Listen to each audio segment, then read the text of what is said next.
Hello and welcome to renaissance 2.0। आज हम शुरू करने जा रहे हैं क्लास 11th की सोशियोलॉजी का first chapter, sociology and society. अब क्योंकि ये एकदम नया सब्जेक्ट है आप लोगों के लिए, तो शुरुआत हम सोशियोलॉजी के मतलब से ही करेंगे ताकि आपको ये पता हो कि इस सब्जेक्ट में हमने पढ़ना क्या है। तो स्टार्ट करते हैं सोशियोलॉजी के इंट्रोडक्शन से।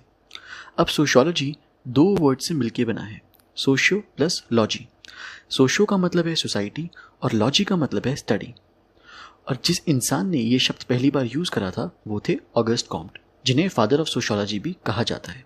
तो यानी सिंपल शब्दों में आपको बताऊं तो सोशियोलॉजी का मतलब है सोसाइटी की स्टडी करना, कि इंसान अपनी सोसाइटी के बीच कैसे रहता है। अब ये सोसाइटी क्या है? तो सोसाइटी वो जगह है जहां आप और मैं रहते हैं, जहां कई लोग खुश हैं, कहीं उदास हैं, कहीं अमीर तो कहीं गरीब। और क्योंकि सोशियोलॉजी में हम अपनी इसी सोसाइटी को स्टडी कर रहे हैं और इसमें कोई एक टॉपिक तो है नहीं, सोसाइटी में तो सभी चीज़ें आती हैं, इसीलिए सोशियोलॉजी में हम क्या पढ़ रहे हैं उसके बेसिस पे नहीं बल्कि कैसे पढ़ रहे हैं उसके बेसिस पे हम सोशियोलॉजी को डिफाइन करते हैं। अब एक सवाल मन में आता है कि अगर सोसाइटी को ही स्टडी करना है, वो तो हम डेली लाइफ में वैसे ही कर लेते हैं, इसके लिए नया सब्जेक्ट बनाने की क्या ज़रूरत थी? वो इसलिए क्योंकि डेली लाइफ में जो हम अपनी सोसाइटी को देखते हैं उसका हमारा अपना नज़रिया होता है, अपना खुद का लॉजिक होता है, और वो हर इंसान का डिफरेंट होता है। किसी के हिसाब से कुछ सही है तो किसी के हिसाब से कुछ सही। इसलिए हमने सोशियोलॉजी एक सब्जेक्ट बनाया जिसमें हम सोशियोलॉजी को साइंटिफिकली स्टडी करते हैं, यानी फैक्ट्स और एविडेंसेस के बेसिस पे स्टडी करते हैं। जैसे अगर कोई सोशियोलॉजिस्ट एक सोसाइटी को स्टडी कर रहा है तो एम्पेरिकल मेथड फॉलो करेगा, यानी अपनी स्टडी में कुछ रूल्स को फॉलो करेगा, फैक्ट्स और एविडेंसेस को रिकॉर्ड करेगा ताकि बाकी सोशियोलॉजिस्ट उसे वेरीफाई कर सकें। इसमें हमारे पर्सनल व्यूज़ मैटर नहीं करते, जो फैक्ट हैं हमें उसे वैसे ही रिकॉर्ड करना होता है, चाहे वो हमें पसंद आए या ना आए। तो ये था सोशियोलॉजी का एक इंट्रोडक्शन। अब जैसे जैसे हम आगे सब्जेक्ट में बढ़ेंगे आपको और डिटेल्स पता चलती जाएंगी। अब नेक्स्ट टॉपिक है सोशियोलॉजिकल इमेजिनेशन का। ये जो सोशियोलॉजिकल इमेजिनेशन का कंसेप्ट है ये दिया था सी राइट मिल्स ने। इसमें मिल्स ने बोला था कि भाई आप चीज़ों को देखने का अपना नज़रिया चेंज करो। जैसे फॉर एग्जांपल अगर एक इंसान है जो अनएम्प्लॉयड है यानी जॉबलेस है, तो वो अपने आप को बहुत ही हताश और डिसअपॉइंटेड नज़रों से देखेगा। अब वो इंसान ऐसा क्यों फील कर रहा है? क्योंकि सोसाइटी ने एक इमेज बना रखी है, एक परसेप्शन बना रखा है कि जो इंसान नौकरी नहीं ले पा रहा ही और शी इज़ अ फेलियर। तो अगर ऐसे में मिल्स उस इंसान के पास होते तो वो कहते कि एक बार अपने चारों तरफ दुनिया को देखो, सिर्फ तुम अकेले ही नहीं हो जिसके पास नौकरी नहीं है, तुम्हारे जैसे और भी कई हैं। और क्योंकि सोसाइटी ने एक इमेज बना रखी है इसलिए तुम्हें अपनी प्रॉब्लम एक पब्लिक इशू लग रही है। और अगर मिल्स की माने तो इंसान की लाइफ की हर प्रॉब्लम की जड़ सोसाइटी में ही है, इसलिए उन्होंने बोला कि चीज़ों को देखने का नज़रिया बदलो। जैसे एक और एग्जाम्पल है, अब चाय और कॉफ़ी पीने को कई लोग हेल्थ के लिए अच्छा मानते हैं, कई लोग इसे एक रूटीन की तरह फॉलो करते हैं, जैसे सुबह उठ के चाय या कॉफ़ी पीना। कई लोगों को इसकी आदत होती है और कई लोग इसे एक सोशल एक्टिविटी की तरह फॉलो करते हैं।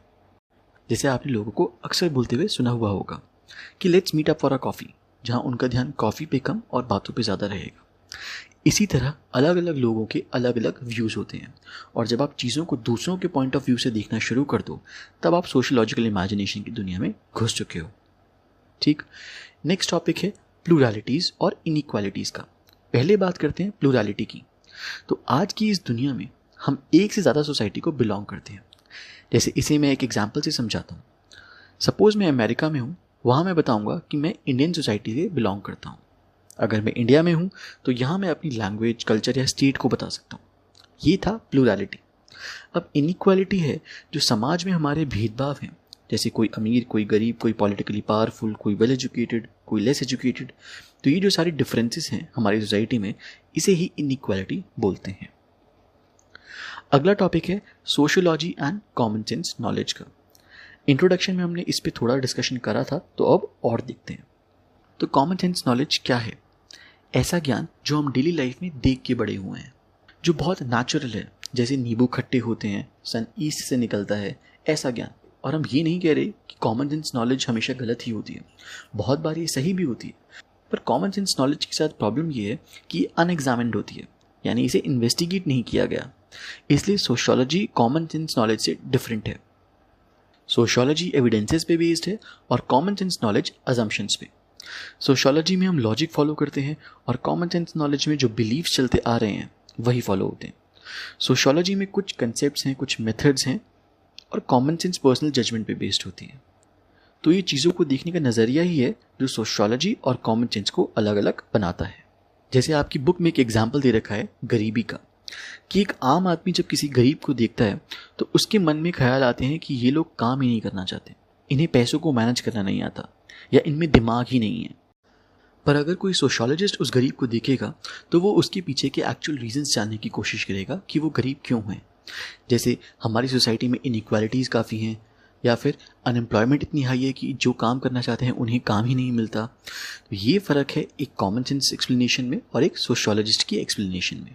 ठीक, अब बात करते हैं ऐसे आइडियाज़ की जिससे सोशियोलॉजी का जन्म हुआ। तो जो पहले के सोशियोलॉजिस्ट थे जैसे ऑगस्ट कॉम्ट, हर्बर्ट स्पेंसर, उन्होंने अपनी कन्वीनियंस के लिए सोसाइटी को कैटेगरीज में डिवाइड करना शुरू करा।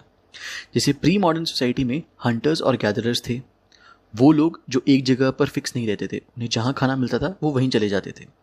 और मॉडर्न सोसाइटी में इंडस्ट्रीज़ हैं, फैक्ट्रीज़ हैं, और उनकी इसी सोच ने उन्हें ये यकीन दिला दिया कि वेस्ट की जो सोसाइटीज़ हैं जैसे ब्रिटेन, फ्रांस, ये सिविलाइज्ड हैं और नॉन वेस्टर्न सोसाइटीज़ जैसे इंडिया, अफगानिस्तान, ये अनसिविलाइज्ड हैं। और इनफैक्ट जब ब्रिटिशर्स इंडिया पे राज करते थे तो ये जस्टिफिकेशन भी देते थे कि तुम लोग अनसिविलाइज्ड हो और हमारा काम है तुम्हें सिविलाइज्ड बनाने का। डार्विन ने अपनी एवोल्यूशन की थ्योरी में बताया कि कैसे हम बंदर से इंसान में इवॉल्व हुए। तो इसी थ्योरी को सोशियोलॉजिस्ट ने सोसाइटी पे इम्प्लीमेंट किया कि जैसे इंसान इवॉल्व हुआ वैसे ही सोसाइटी इवॉल्व होगी। और क्योंकि 17th सेंचुरी में यूरोप में इंडस्ट्रियल रिवोल्यूशन आया था जिससे साइंस बहुत पॉपुलर हुई, और इसी वजह से सोशियोलॉजिस्ट ने सोशियोलॉजी को एक साइंटिफिक स्टडी से समझने की कोशिश की। और ऑगस्ट कॉम्ट का ये मानना था कि सोशियोलॉजिस्ट से इंसानियत का बहुत ज़्यादा भला हो सकता है।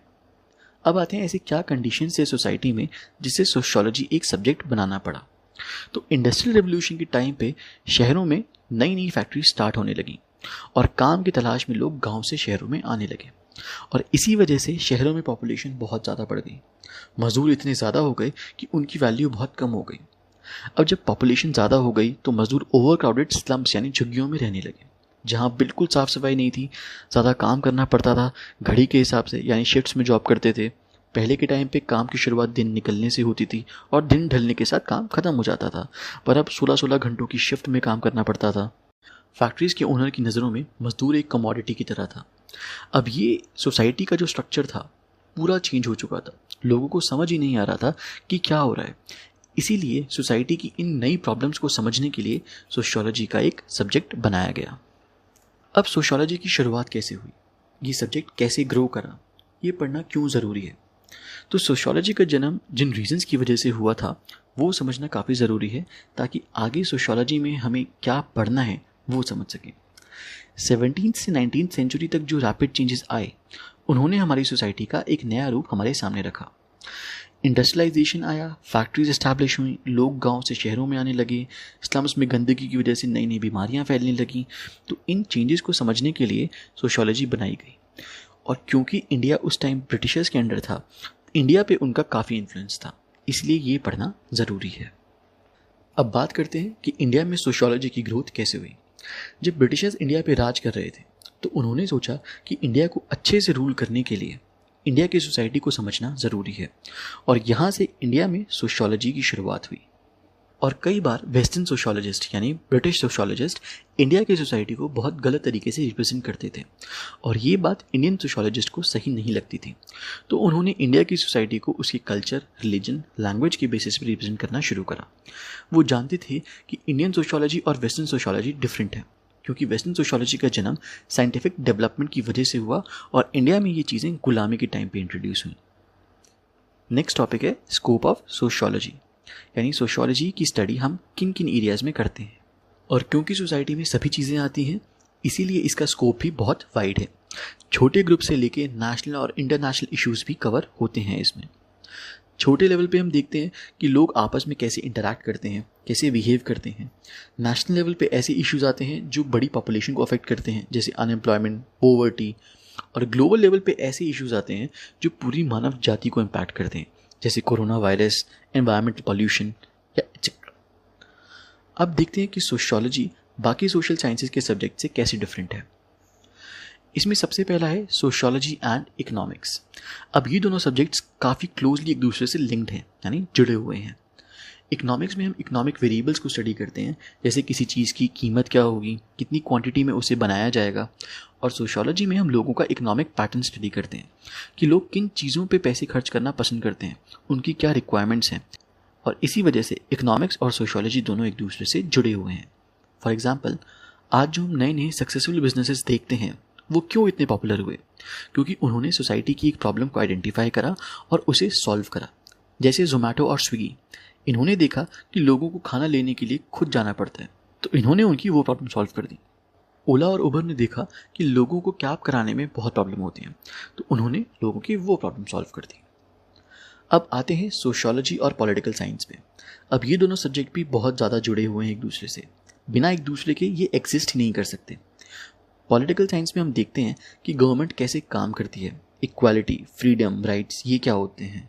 और सोशियोलॉजी में हम इन चीज़ों को सोसाइटी पे एक्चुअल में अप्लाई होते हुए देखते हैं। लोग किस बेसिस पे गवर्नमेंट चुनते हैं, किन बातों पे विरोध करते हैं, क्योंकि अल्टीमेटली गवर्नमेंट भी लोग ही मिलकर बनाते हैं। तो सोशियोलॉजी और पॉलिटिकल साइंस को एक दूसरे से अलग नहीं किया जा सकता। नेक्स्ट है सोशियोलॉजी और हिस्ट्री। अब इन दोनों के लिए ऐसा बोला जाता है कि हिस्ट्री पास्ट की सोशियोलॉजी है और सोशियोलॉजी प्रेजेंट की हिस्ट्री। अब हिस्ट्री में भी हम पास्ट की सोसाइटी को ही स्टडी कर रहे हैं, बट उसमें मेनली इवेंट्स पे फोकस करा जाता है कि एक जगह के राजा कौन थे, लड़ाइयाँ कैसे हुई। पर सोशियोलॉजी में हम चीज़ों को कंपेयर करते हैं उनके पीछे के रीजंस जानने के लिए, जैसे एक एरिया के लोग कैसे हैं, वहाँ का जेंडर रेशियो क्या है, ये सब चीज़ें। अगला है सोशियोलॉजी और साइकोलॉजी। ये दोनों ही एक दूसरे पे डिपेंडेंट है। साइकोलॉजी में हम एक इंसान के बिहेवियर को स्टडी करते हैं, यहाँ हमारा फोकस एक इंडिविजुअल पे होता है कि वो कैसे चीज़ों को सोचता है, कैसे लर्न करता है।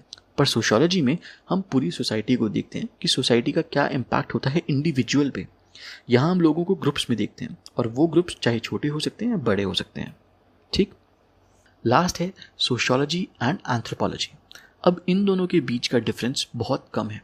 एंथ्रोपोलॉजिस्ट और सोशियोलॉजिस्ट दोनों ही सोसाइटी को स्टडी करते हैं, पर एंथ्रोपोलॉजी में हम सोसाइटी की ओवरऑल स्टडी करते हैं, यानी ऊपर ऊपर से एक ओवरव्यू लेते हैं।